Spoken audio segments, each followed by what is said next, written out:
Hello and welcome to another episode of the Adobe Creative Suite podcast. My name is Terry White, and in this episode we're going to take a look at using the new edge detection features to extract an image from the background when the background is not a simple color. I've shown this technique before, but I get lots of questions still continuously. How does this work when the background's not all one color, not all white, not all gray, not all green? So I've been on tour and I've been showing this particular image, and I thought, you know what, this might make a good podcast episode to kind of help people understand that yes, it does work when the color is not a simple solid color. Now, I wish I had a more elaborate background to show you, but this is the background I have. So let me tell you what's going on here. I've got an image. This is an image of my friend Rita. And we can zoom in on Rita's hair, and we can see that, I kind of had the fan going when I took this picture, and hair was blowing all over. So we got some red, some orange, some different colors in the background, different shades.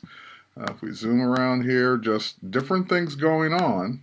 Different things going on in the background. Now, granted, the backgrounds are, different colors, but they are solid colors, but it doesn't matter. They don't have to be the same color. And if you had a more complex background, it really depends on how close the background color is to the subject's color. So for example, if I'm trying to extract her black hair off a black background, that's going to be harder. But if I'm extracting her hair off green, red, orange, whatever, any other color, bricks, any other pattern, as long as it's not the same as the product or person you're trying to extract, then it'll be a lot easier. So that's the way it works. The more difficult or the same they are, the harder it's going to be. The more different or contrast they are, the easier it's going to be. So that's the way it works. So let's take a look.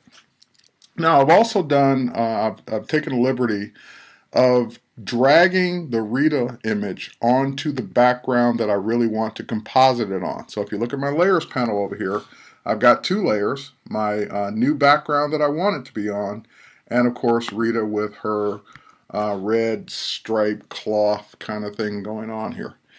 So once again, this is how the process works. You start with a selection. You can make your selection with any tools you want.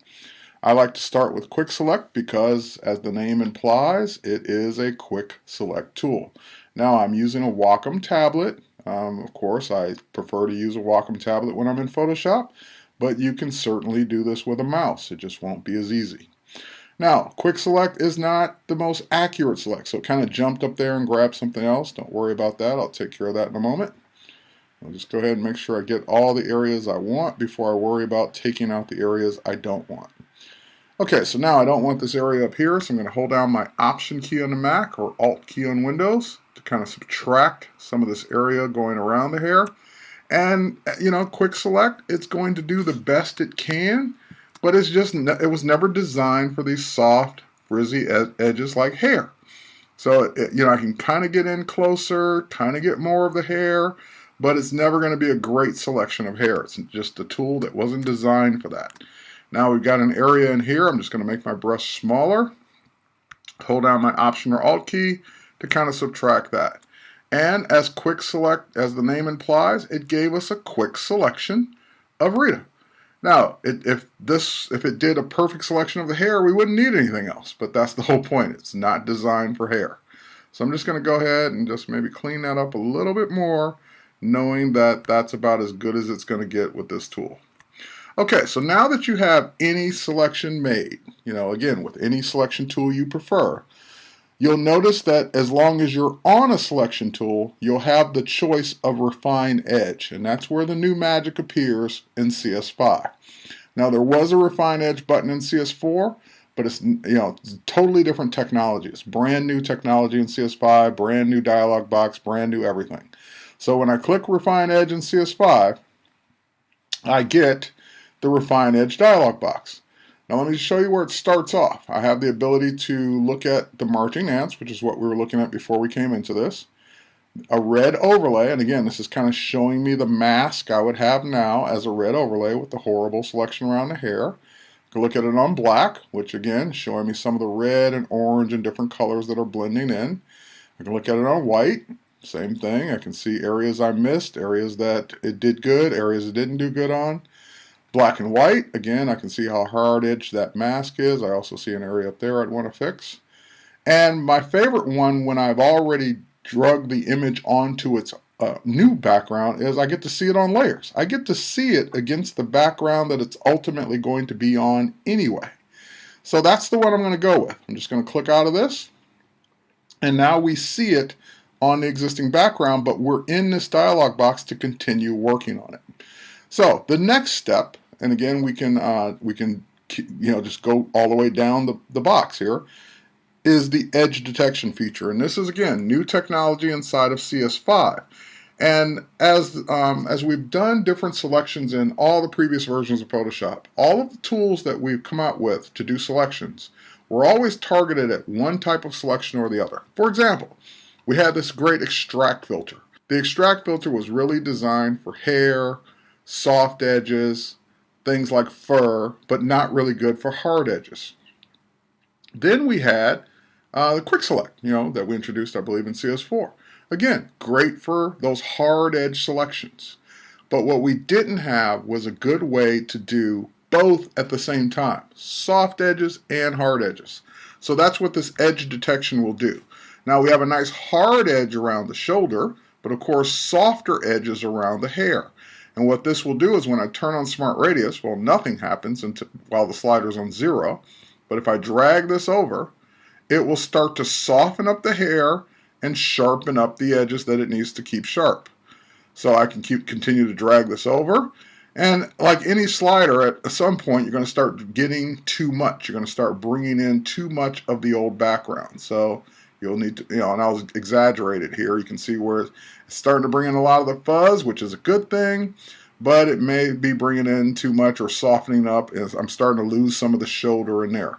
So again, like any slider, you have to pick your best point of where you get the best results for the image you're working on.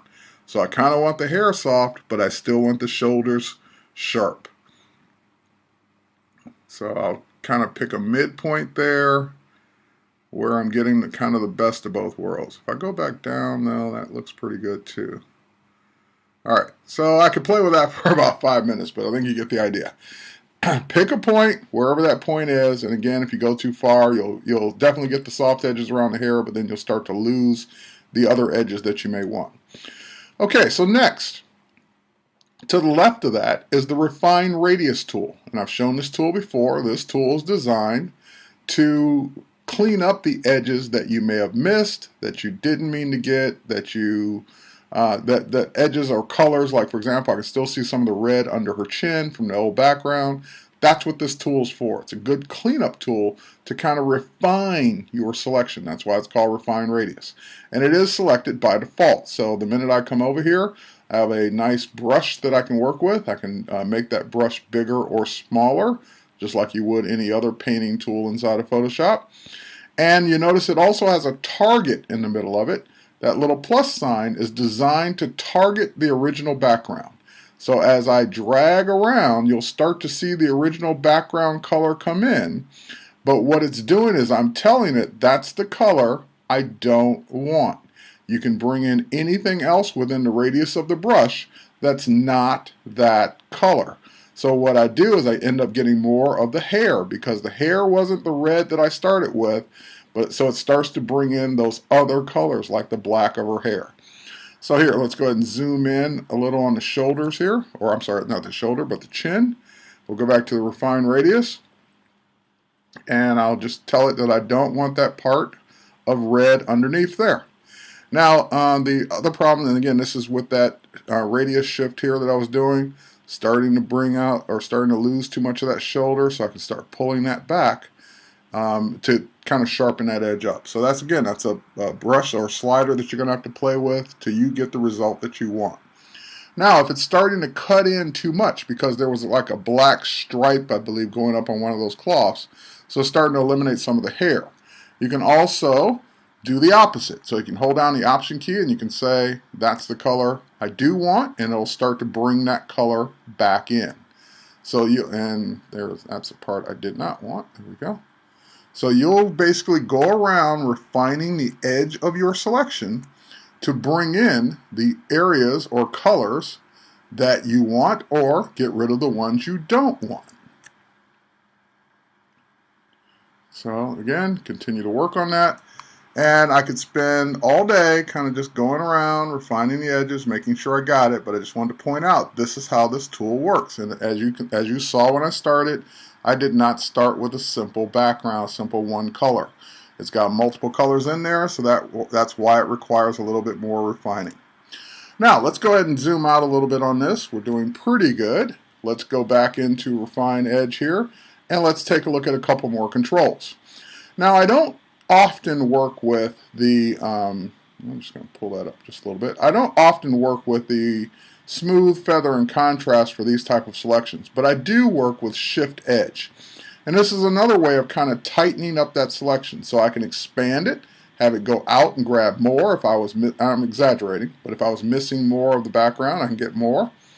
If I wanted to pull it in tighter, kind of get it tighter around my subject, then I can do that as well. So you can use the Shift Edge to kind of tighten up that selection just a little bit on one area or another, or one direction or another.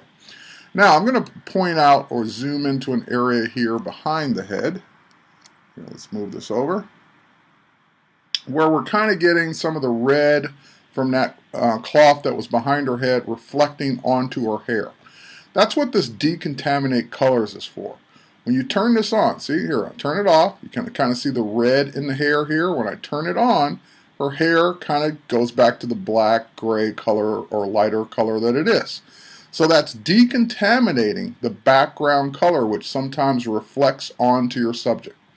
Now, when you do a decontaminate, you automatically get the selection of, it will put all of this on a new layer with a layer mask. But even if you didn't choose that, you can, or if you wanted to change it, you can change it any way you want. Okay, so, and if I didn't choose it, I can still change it to put it on a new layer with a layer mask. So I'm going to go ahead and say decontaminate colors, and again, that's a slider. I think the default 50 at this point is pretty good, but if you need it to decontaminate more or less, you can do that. So if I'm thinking that's desaturating that color a little bit too much, I can back off of it or increase it if I think it wasn't enough. And again, I think the 50 was right about right. Okay, so if you do this a lot, and these are the settings you like, you can also say remember settings, and that means that every time you come in here, it'll do it this way. But, you know, for me, every image is different. I don't always use the exact same settings, or my settings vary.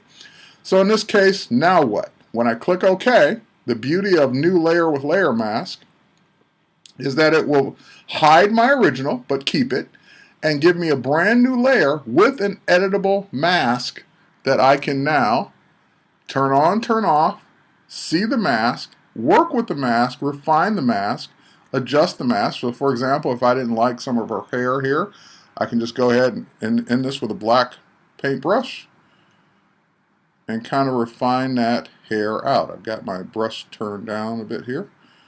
Let's go ahead and refine some of that. So I'm basically hiding it. I'm not deleting her hair, I'm just eliminating it. Now again, that's her hair, that's the way it looked, but now that I see it against the other background, well, maybe I don't want it as messy as it was here with that wind-blown look. So I can go in and adjust that mask.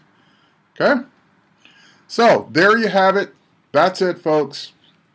Using the new edge detection and refine radius tools inside of CS5 to remove an image from a background where the background is not all one simple solid color. And again, it will vary depending on the background you're working on and how close that background color is to the subject that's against it. Black on black or white on white or green on green is going to be harder than black on orange or green on red or any two other colors.